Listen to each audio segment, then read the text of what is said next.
perilaku-perilaku manusia yang menyangkut tentang perbuatan-perbuatan baik dan perbuatan-perbuatan yang kurang baik atau tidak baik. Teori perkembangan moral dalam psikologi umum menurut Koch-Balke dalam Desmita terdapat 3 tingkatan dan 6 tahapan diantaranya sebagai berikut. Tingkat Aku tak mudah mencintai, tak mudah bilang cinta, tapi mengapa kini denganmu aku jatuh cinta. Tuhan tolong dengarkanku, beri aku dia, tapi jika belum jodoh aku bisa apa? Waktu pertama kali kulihat dirimu hati, rasa hati ini. Assalamualaikum warahmatullahi wabarakatuh. Welcome back to channel DR Kusi MPD. أجب من ملك النواهي نداؤه. Mahasiswa, mahasiswi, sobat-sobat di channel yang dirahmati oleh Allah Subhanahu wa Ta'ala.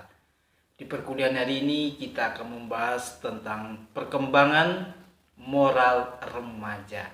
Sekaligus seperti biasanya join kolaborasi dengan seorang mahasiswi yang cantik, enak dipandang mata, yang solehah tentunya, yang mempunyai prestasi akademik yang bisa dijadikan suri tauladan bagi mahasiswa-mahasiswi yang lainnya. Assalamualaikum warahmatullahi wabarakatuh. Di sini kami kelompok 7 akan mempresentasikan tentang perkembangan moral spiritual peserta didik dan problematikanya. Untuk itu, jangan kemana-mana, tetap di channel kesayangan Anda untuk mendalami tentang psikologi remaja, khususnya tentang perkembangan moral remaja itu sendiri.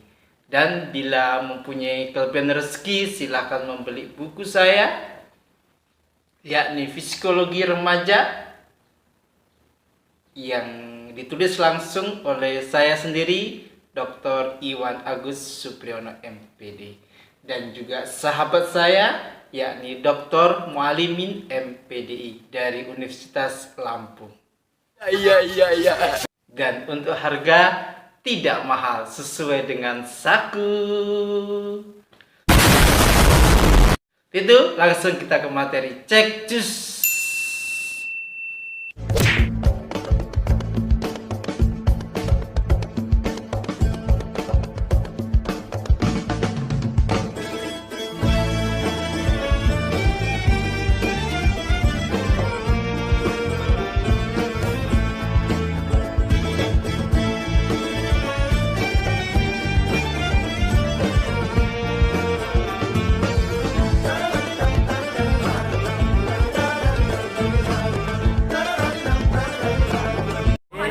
Jangan lupa subscribe, Like, share.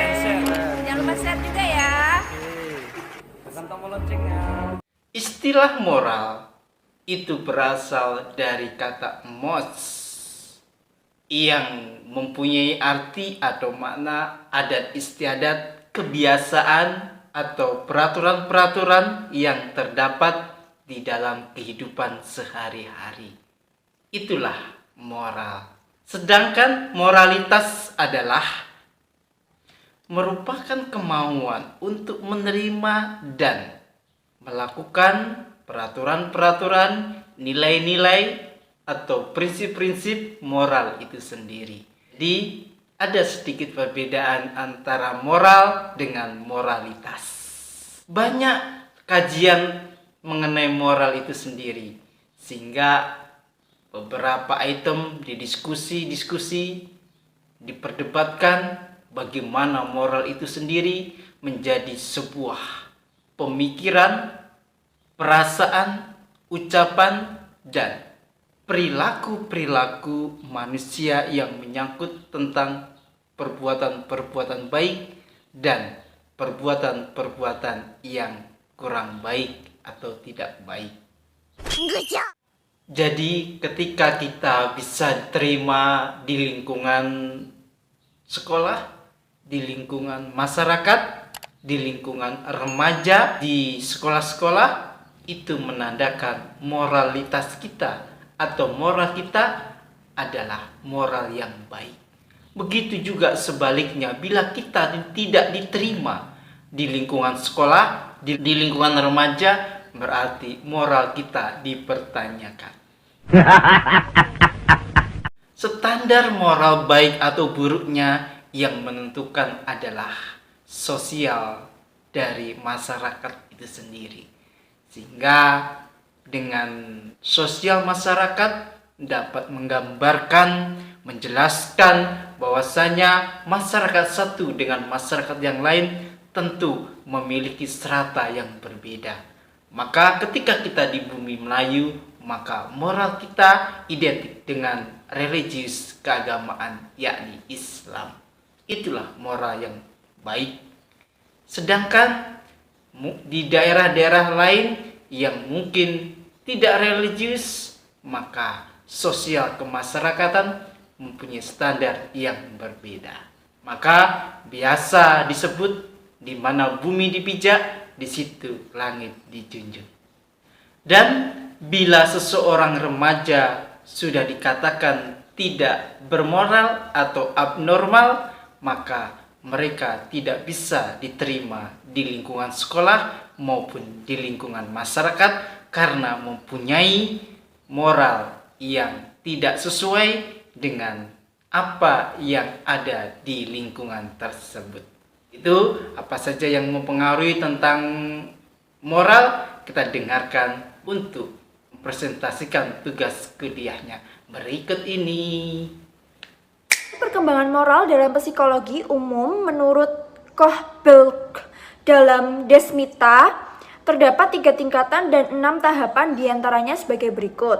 Tingkatannya ada perkembangan moral peserta didik, yaitu perkonfesional moralitas. Pada level ini, anak mengenal moralitas berdasarkan dampak yang ditimbulkan oleh suatu perbuatan, yaitu menyenangkan hadiah atau menyakitkan atau hukuman. Anak tidak melanggar aturan karena takut akan ancaman hukuman dari otoritas. Yang kedua ada konfesional. Suatu perbuatan dinilai baik oleh anak apabila mematuhi harapan otoritas atau kelompok sebaya. Yang ketiga ada pasca konfesional. Pada level ini, aturan dan institusi dari masyarakat tidak dipandang sebagai tujuan akhir, tetapi diperlukan sebagai subjek anak menaati aturan untuk menghindari hukuman kata hati. Selanjutnya mengenai tahap perkembangan moral peserta didik, yaitu yang pertama ada orientasi atau kepatuhan dan hukuman. Pemahaman anak tentang baik dan buruk ditentukan oleh otoritas. Kepatuhan terhadap aturan adalah untuk menghindari hukuman dari otoritas. Orientasi hedonistik, instrumental, suatu perbuatan dinilai baik apabila berfungsi sebagai instrumen untuk memenuhi kebutuhan atau kepuasan diri. Ketiga, ada orientasi anak yang baik, tindakan berorientasikan pada orang lain. Suatu perbuatan dinilai baik apabila menyenangkan bagi orang lain. Ketiga, ada orientasi keteraturan dan otoritas. Perilaku yang dinilai baik adalah menunaikan kewajiban, menghormati otoritas, dan memelihara ketertiban sosial. Yang kelima, ada orientasi kontrol sosial legalistik. Ada semacam perjanjian antara dirinya dan lingkungan sosial. Perbuatan dinilai baik apabila sesuai dengan perundang-undangan yang berlaku. Terakhir ada orientasi kata hati, kebenaran ditentukan oleh kata hati. Sesuai dengan prinsip-prinsip etika universal yang bersifat abstrak dan penghormatan terhadap martabat manusia. Moralitas identik dengan nilai sosial yang menjadi sebuah acuan apakah remaja disebut remaja yang baik atau sebaliknya remaja yang kurang baik atau tidak baik. Standarnya berada di lingkungan masyarakat itu sendiri. Demikian perkuliahan hari ini, semoga berkah dan manfaat. Bila ada kekurangan mohon dimaafkan. Bila ada pertanyaan kita diskusi di kolom komentar. Billahi taufiq wal hidayah, waridho wal inayah, fastabil khairas, wa muwafiq ila aqwamit thoriq. Wassalamualaikum warahmatullahi wabarakatuh.